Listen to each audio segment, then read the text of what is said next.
একটি রাজনৈতিক সংগঠনের সাথে জড়িত ছিল। উনি আমাদের ইয়র্ক বিএনপির সাধারণ সম্পাদক ছিলেন, সহসভাপতি ছিলেন, উপদেষ্টা ছিলেন, এখনো আছেন। আমাদের এই ব্যক্তি জীবনে চলাফেরায় বিশেষ করে আমাদের পরিবারের সাথে এই পরিবারের অনেক পূর্ব থেকে সুসম্পর্ক রয়েছে। বিশেষ করে আমার সাথে মাজারুলের দীর্ঘদিনের সম্পর্ক, আমার সাথে তাদের পারিবারিক সম্পর্ক, ব্যক্তিগত সম্পর্ক, রাজনৈতিক সম্পর্ক রয়েছে। আমার চাচাদের সাথে, আমার দাদাদের সাথেও তাদের সম্পর্ক রয়েছে দীর্ঘদিনের। আমার জানা মতে উনি একজন ভালো মানুষ ছিলেন, সকালে আশ্চর্যের মানুষ ছিলেন। আমি যতবারই ওনার সামনে পড়েছি আমাকে আপনি করে ডাকতেন, আপনি ছাড়া আমাকে কখনো ডাকতেন না। আমি ওনার সাথে দেখা হলেই একটি চা হলেও আমার খেতে হতো। আমার মেয়ে শুধু চা নিয়ে চা আমার সবসময় আমার অভ্যাস নেই, এরপরেও ওনার সাথে দেখা হলে আমার কিন্তু চা খেতে হতো।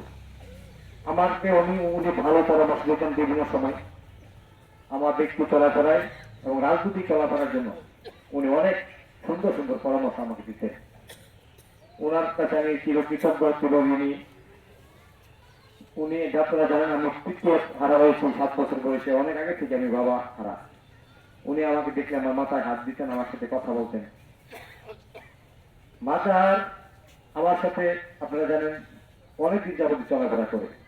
ওনার অনেকদিন যাবত অসুস্থ, মেডিকেল নিয়েছেন এবং বাড়িতে অনেকদিন যাবত অসুস্থ অবস্থায় আছেন। আমি খোঁজ খবর নিয়েছি। আল্লাহ ওনাকে গতকাল যখন মেডিকেল নেওয়া হয় আমি এসেছিলাম। টাকা নিয়ে গেছিল মেডিকেল চিকিৎসা দিতে পারে না, এর আগেই আল্লাহ ওনাকে নিয়ে গেছেন। যাই হোক, মৃত্যুটা নির্ধারিত সময়, প্রত্যেক মানুষকে মৃত্যু স্বাদ গ্রহণ করতে হবে। এই মৃত্যু নির্দিষ্ট সময়ে ওনাকে আল্লাহ নিয়ে গেছেন। ওনার যে কোনো একটা ভালো আমলের ওসিলায় আল্লাহ যেন ওনাকে বেহেশতের সর্বোচ্চ মাকাম জান্নাতুল ফেরদৌস নসিব করে। এবং ওনার যে ছেলেরা রয়েছেন অত্যন্ত ভালো এবং ভদ্র ছেলে দুটাই। আপনারা চিনেন দুই ভাইকেই, অনেক ভালো মানুষ, দুটো ছেলে অনেক ভালো ভদ্র। ওনারা যেন ভালোভাবে সমাজের সাথে মিলে, বড় ছেলেটি রাজনীতি করে, রাজনৈতিক ভাবে মানুষ